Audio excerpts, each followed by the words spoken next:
Buenas noches, mi nombre es Azucena Barranta Marín, soy estudiante de la Universidad Tecnológica del Sur del Estado de México, soy TCU en Contaduría y estoy cursando actualmente el segundo cuatrimestre. En este pequeño tutorial les hablaré un poco de los títulos de crédito. Para empezar, definiremos qué es un título de crédito.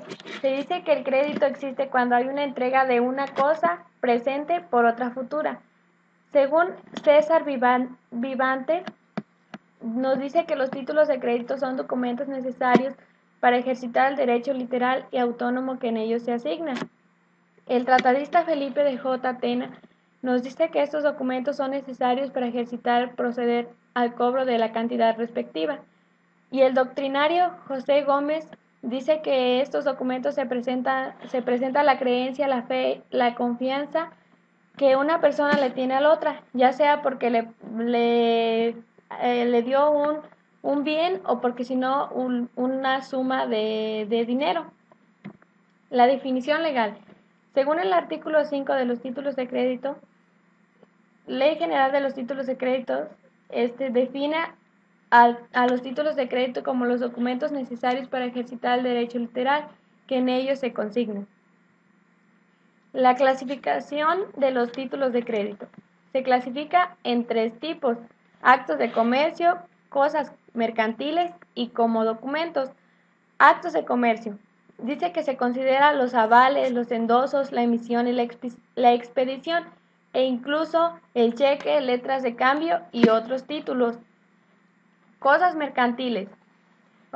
Dice que son cosas mercantiles los títulos de crédito al decir que son mercantiles los títulos de crédito. Como documentos. Son documentos privados constituidos por un derecho literal necesario para su ejercicio y su circulación.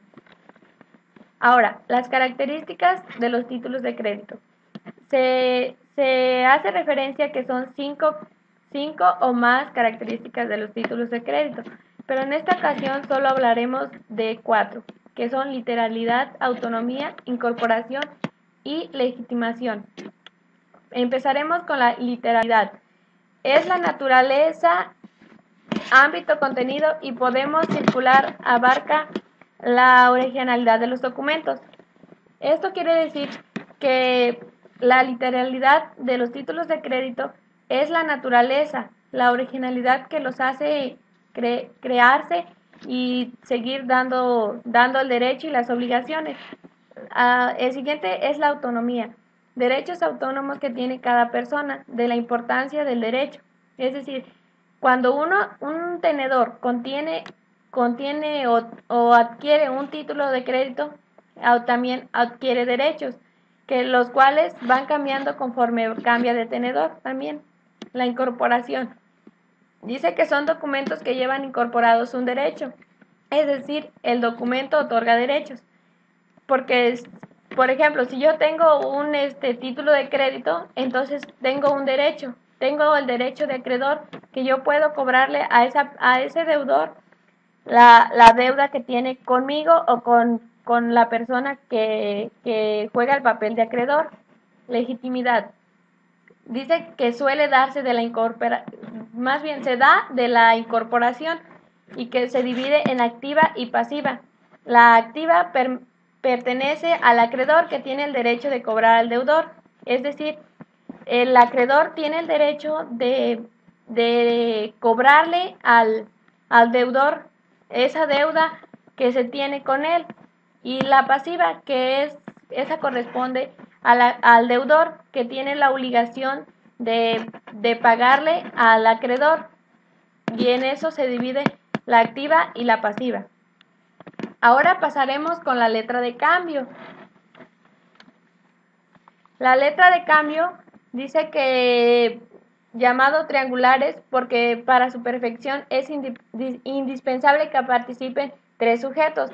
Es decir, que esta letra de cambio también se conoce como un triángulo porque en él influyen tres sujetos y que forman un triángulo. Un sujeto llamado girado le ordena a otro girador mediante una carta hacer un pago a un tercer sujeto llamado beneficiario. Los requisitos. Para crear una letra de cambio tenemos varios requisitos. El primero es mención de estar la letra de cambio, de ser letra de cambio. Esto quiere decir que debe contener la mención de ser letra de cambio inserta en el documento para que sea una letra de cambio. Lugar en que se suscribe. Esto se hace referencia en el lugar donde se está haciendo la operación con el objeto de la competencia territorial del negocio, es decir, a donde se está creando la letra de cambio. Día, mes y año en que se suscribe. Esto hace referencia a que se tiene que establecer el día, el mes y el año en que se está creando ese título de crédito, esa letra. Orden incondicional de pago. Esto hace referencia a que debe ser pura y simple, es decir, que se tiene que poner cuántas formas de pago tiene esa letra de cambio. Nombre del girado. Es la persona a quien el girador dirige la orden incondicional de pago. Lugar de pago. Es donde se pagará el título, es decir, se debe de establecer a dónde se va a pagar ese título de crédito. Ok, y se divide en 4, vencimiento a la vista, vencimiento a cierto tiempo vista y cierto tiempo fecha, y a día fijo. El primero, vencimiento a la vista, indica que la letra debe ser pagada en el momento de su presentación al cobro, es decir, debe de pagarse en el momento que ya quedaron y fue pactado. Vencimiento a cierto tiempo vista y a cierto tiempo fecha. Indica que la letra debe ser pagada en un determinado tiempo después de su presentación. Es decir, que se establece una fecha en la cual se debe pagar. Vencimiento a día fijo. Deberá ser pagado precisamente el día señalado. Es decir, si se pone una fecha exacta para pagar este título, debe pagarse en esa fecha. Ok, girador. Es el responsable de la aceptación del pago de la fecha de la letra, perdón. Es el responsable que debe de pagar y que en el título debe de tener su firma, que lo haga valer que él fue el que adquirió el préstamo o la deuda. Y por último, la valuta, que es la cláusula valutaria y que se considera con 3 S y que hace que el título sea acorde a la ley. Ahora pasaremos con el endoso. El endoso es ceder los derechos a otra persona. Es decir, si yo tengo un título de crédito y quiero cedérselo a mi hermana, necesito realizar un endoso, que el endoso sirve para que mi hermana cobre o adquiera mis derechos que yo tengo. Y se divide en 3, en propiedad, en procuración y en garantía. En propiedad es cuando se transmiten todos los derechos a esa persona. Es decir, todos mis derechos ahora serán de esa persona. En procuración, transmitir a otra persona para que éste lo cobre. Transmitir quiere decir que solo lo del título de crédito, y eso es el derecho que esa persona tendrá. Y en garantía, que es con la prenda, cuando tienes que dejar un bien para obtener otro bien, y es cuando surge el endoso de garantía. Ahora pasaremos con las acciones cambiarias, que es cuando se ejercita en contra del aceptante o de sus avalistas, y dice que se conoce con el nombre de acciones cambiarias a las acciones ejecutivas derivadas de las cambios de las letras de cambio, estas se dan debido a las letras de cambio. Y podemos encontrar 2 tipos de acciones cambiarias, que es de directa y de regreso. La directa es cuando se ejercita en contra del aceptante o de sus avalistas, y el tenedor puede reclamar el pago del importe de la letra, intereses moratorios, gastos de protesto y gastos legítimos, entre otras cosas. Y la siguiente, acciones cambiarias de regreso. Dice que cuando ejercite contra otro obligado, girador y puede existir, y puede exigir el reembolso de lo que hubiera pagado, intereses moratorios, gastos de cobranza y gastos legítimos. Ok, ahora pasaremos con 3 características de las acciones cambiarias, que es la caducidad cambiaria, la prescripción y la caducidad. La caducidad cambiaria impide que nazca el derecho a cambiarlo, es decir, que impide que se cambie la fecha de esta acción. La prescripción supone la pérdida de la acción cambiaria por no haber ejercitado en los plazos legalmente establecidos. Quiere decir que se pierde la acción debido a de no haber ejercitado sus derechos establecidos, y la caducidad, que implica el no nacimiento del cambiario. Acción causal. Si de la relación que se dio origen a la emisión o transmisión la letra se deriva una acción. La acción de enriquecimiento. El tenedor puede obligar al girador a que lo repare o emparte totalmente la pérdida sufrida por falta del pago de la letra. Ahora, el siguiente título de crédito es el pagaré. El pagaré es el documento que contiene el contrato de cambio y que contiene la obligación procedente. Okay. Ahora, los requisitos del pagaré. La mención de ser pagaré, como los demás títulos de crédito, tiene que tener la mención de ser pagaré. ¿Esto para qué? Para ser auténtico el mismo título de crédito. La promesa incondicional, eso quiere decir a cuántos tipos de formas tiene el deudor a pagar. Okay. Nombre de la persona a quien se debe hacerse el pago. Este es el nombre de la persona a quien se le va a pagar cierto título de crédito. Época y lugar de pago. Esto quiere decir a la fecha que tienes que pagar cierto título de crédito. Fecha y lugar en que se suscribe el documento. Como en las letras de cambio, de igual manera tiene que decir la fecha y el lugar a donde se está creando el título de crédito. Y la firma del suscriptor, que es la persona que debe cierto título de crédito. Y ahora pasaremos con el cheque. En sus requisitos dice que de igual manera que los otros debe tener la mención de ser cheque para hacer su originalidad, la fecha en que se expide. Eso quiere decir que debe contener la fecha en que se está creando el cheque. La orden incondicional de pagar, nombre del librado, firma del librador, lugar de expedición y lugar de pago. Y se consideran 3 elementos del cheque: librado, librador y beneficiario. El librado es la institución de crédito designada en el cheque, es decir, la institución que va a dar el dinero para el préstamo. El librador, persona física o moral, y es quien celebra el contrato de apertura. Y el beneficiario, persona física o moral a quien se debe hacer el pago del cheque.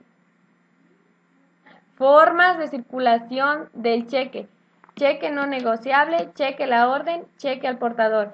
El cheque no negociable es el expedido a favor de una persona determinada, cuyo nombre no se consigna en el texto mismo del documento y que no puede ser transmitido por endoso, sino solamente por la misma forma y con los efectos de una sesión ordinaria.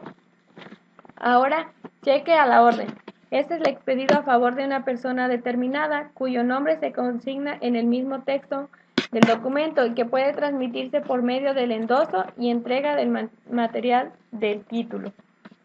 Y por último, el cheque al portador, que se considera al portador cuando no se indique en su texto a favor de quien se expide y que contenga la cláusula al portador cuando se expide a favor de una persona determinada, y además que contenga la cláusula al portador. Okay. Aval en el cheque. El aval debe expresarse con la fórmula por aval u otras equivalencias. Su función es de garantía, es decir, es la persona que queda en reemplazo de la persona que debe. El endoso es transmitirle los derechos a otra persona. Protesto en el cheque: la falta parcial o de pago del cheque por el librado, que debe comprobarse mediante el protesto o los actos que legalmente los constituyan. Plazos de presentación del cheque. El tenedor tiene el derecho de exigir a la vista el pago del cheque. Efectos de la falta de presentación: Aun cuando el cheque no haya sido presentado en tiempo, el librado debe pagarlo mientras tenga fondos suficientes para ello. Y el pago parcial del cheque. En todo caso, cuando el tenedor admita el pago parcial, deberá anotarlo con su firma en el cheque y dar recibo al librador. Formas especiales del cheque. Ok. Formas especiales del cheque. Cheque para bono en cuenta. Puede prohibir que el cheque se pague en efectivo expresando la cláusula para el bono en su cuenta.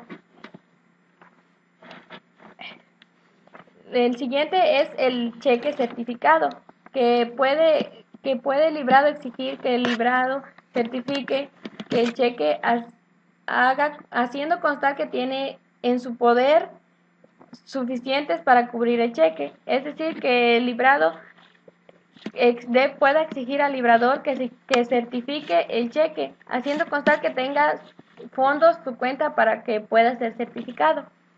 Cheques no negociables. Son aquellos que pueden ser endosados por el tenedor. Y cheques viajeros, que en esta ocasión no aparece en la diapositiva, pero también es contemplado como cheque, como un tipo de cheque. Los expedidos por el librador a propio cargo y pagaderos por este establecimiento principal o por sucursales. El cheque de caja. Instituciones de crédito que pueden expedir sus cheques de caja a cargo de sus propias dependencias y hechos cheques serán nominativos o a la orden. Es como cuando se le paga nómina a los empleados. Y por último, el cheque cruzado. El cheque cruzado, que es aquel que dice que se le ponen dos líneas paralelas al reverso del cheque y que en este existen dos tipos de cheque cruzado, el general y el especial. El general es cuando se le ponen dos líneas paralelas y en él se pone la institución que debe cobrarlo y en esta el banco no se puede cobrar el banco que sea, no se pone el banco en especial. Y por último, el cheque especial, que es cuando se ponen dos rayas paralelas y que en este se nota el nombre de la institución de crédito. En este caso, el cheque podrá ser cobrado precisamente por una institución de crédito anotada, que ese sí tiene que llevar el nombre de la institución, mientras que el general no la lleva. Y esto fue todo de mi tutorial de títulos de crédito. Espero que haya sido de su agrado y de su entendimiento y sobre todo que les haya servido de algo. Les agradezco su atención y esto es